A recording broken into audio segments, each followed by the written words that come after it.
Welcome to Created Healthy. I'm Dawn Combs.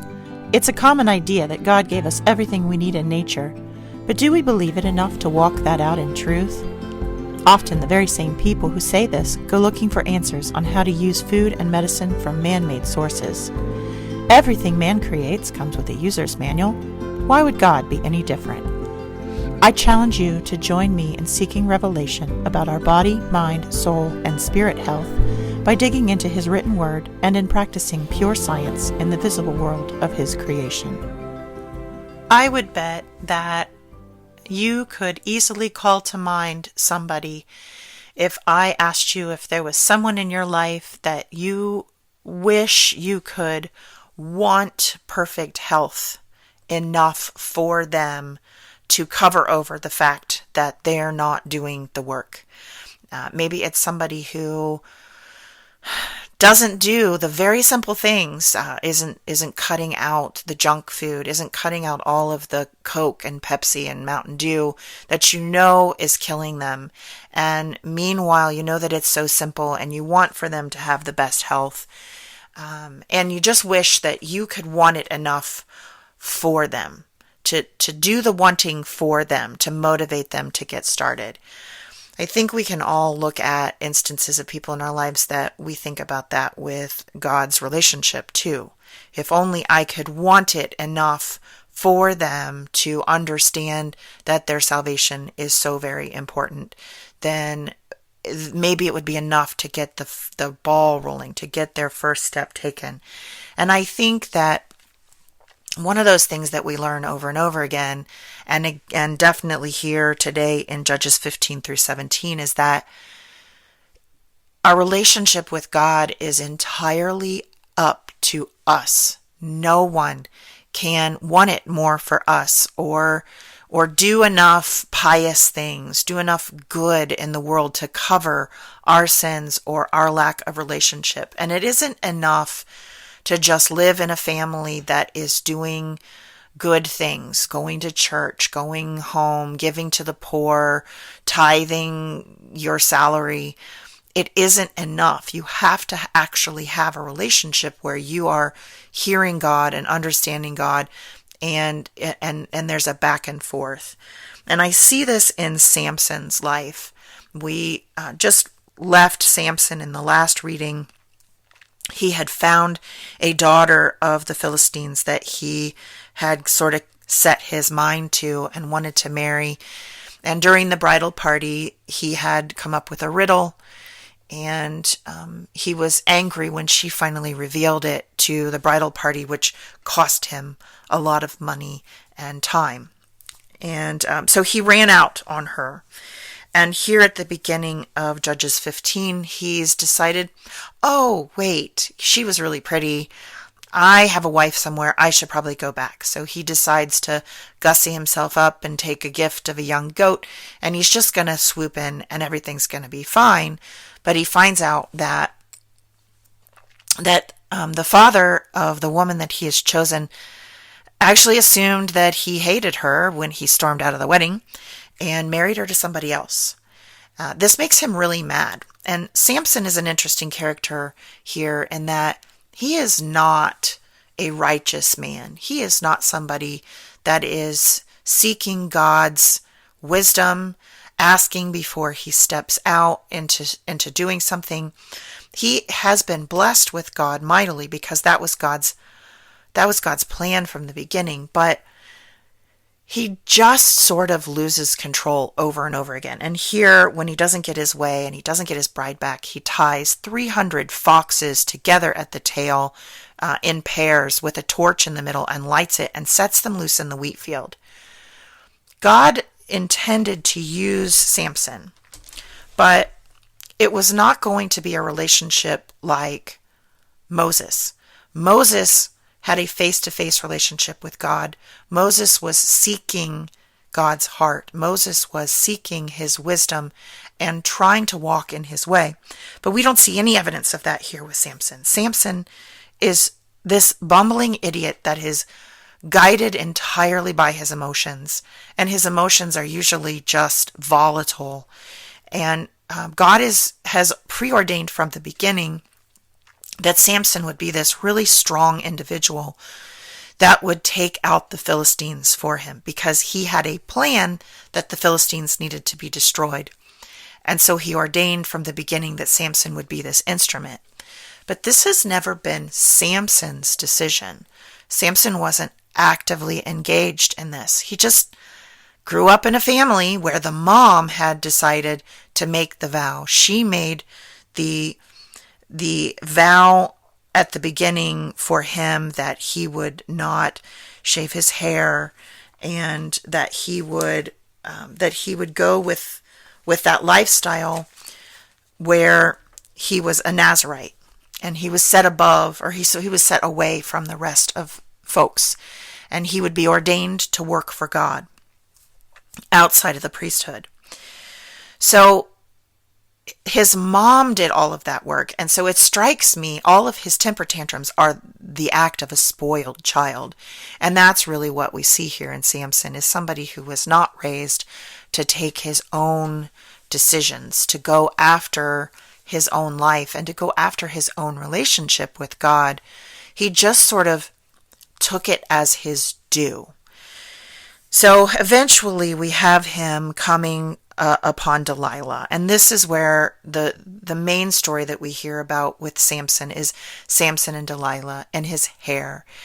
And so he really likes Delilah. Delilah isn't a fabulous figure, a model of virtue either.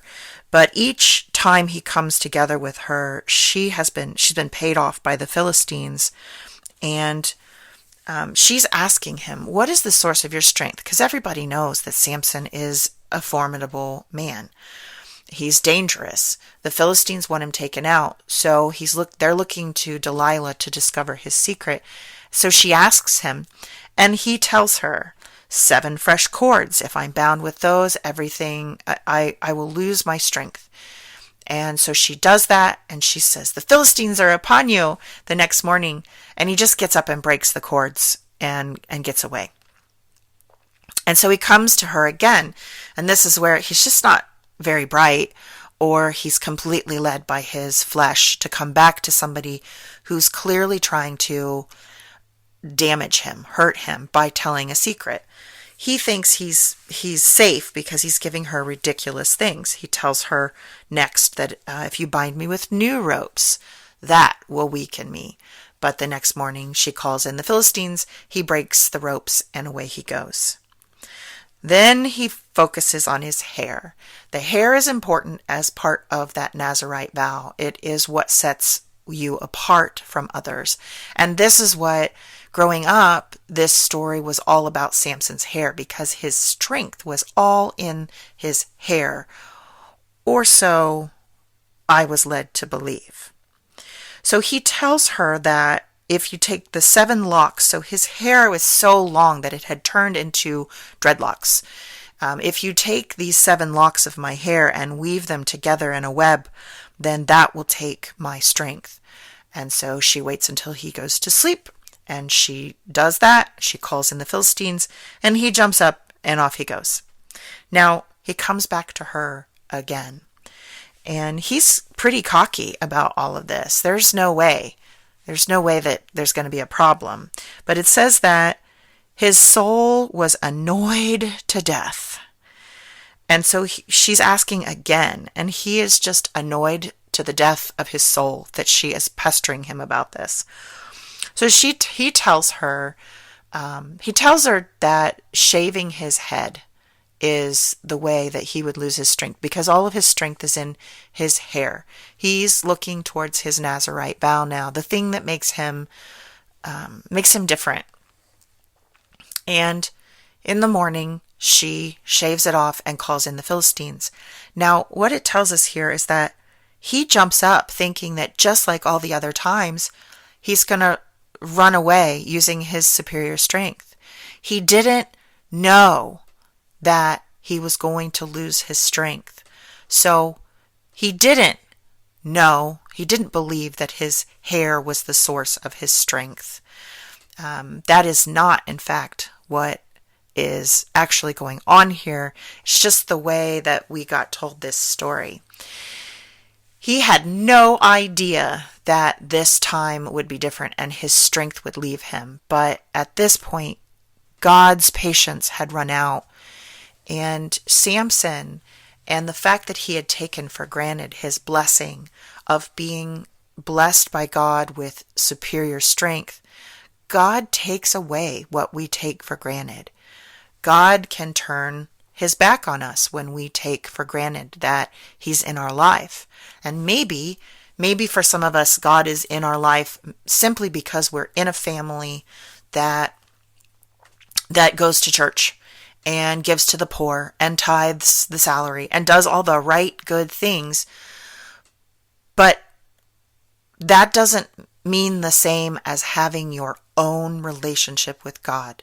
So this is a difference between having that personal relationship and truly walking on God's path and carrying him in our heart and giving him all of our soul, mind, body, strength, trying to walk in his way every day. There's a difference between that and being spiritual.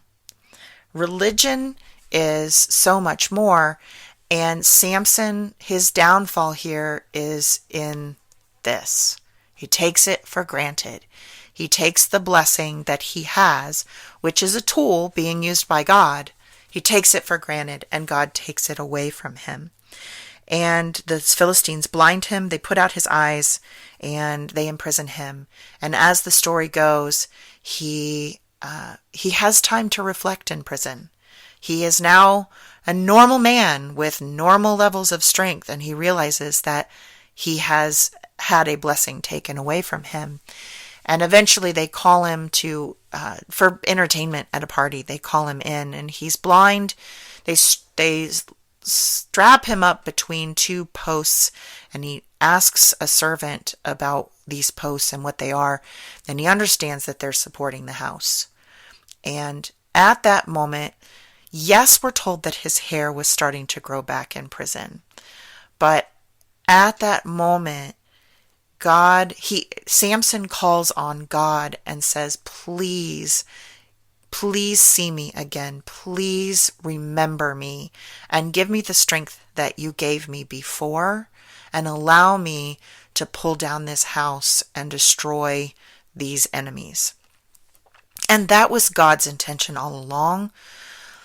But Samson only became the exact tool that God needed when he recognized where his strength was coming from. His strength didn't come from his mom making a vow that covered him and he didn't have to do anything. It didn't come from his long hair. It came from his recognizing that he needed to go to God and ask God for his abilities. And it was only then that he got it back and was able to pull the roof down. We have to be really careful, because I think there are so many people that have grown up in a home that does all the right things, and they go to church and they're church Christians. Samson, it was tantamount to the church Christian. I'm sure his family, because they had made this vow, because they had talked to the angel of the Lord, they were probably pretty easily convinced that God was real and God was acting in their life.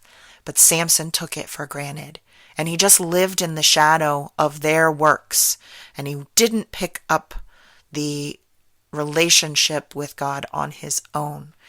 And so he lost everything. And it wasn't until he reached back out, prayed to God, asked God, recognized God, that he got it back. And we need to be aware of that in our lives. Are you having your own relationship, or are you hitchhiking off of someone else's? No one else can want a relationship with God enough for you to get out of having your own. Just like nobody else can want health for you enough for you to not have to go through the work and sometimes the pain and the sacrifice that it takes to follow God's instructions for our health. I pray that God is blessing you today and that you recognize where those blessings are coming from. I pray that He is calling you to have a real, personal, deep, true relationship, honest and authentic with God. And that you aren't just depending on your pastor or your priest or your parents or your spouse to carry that relationship for you. You've got to do it yourself. I'll see you again on another day. Thanks for listening. If you enjoyed this episode, please subscribe and share with a friend. And I'm always interested in hearing what God is laying on your heart. So drop me a rating or review, or join the conversation on Facebook, Instagram, or YouTube at Dawn Combs Really.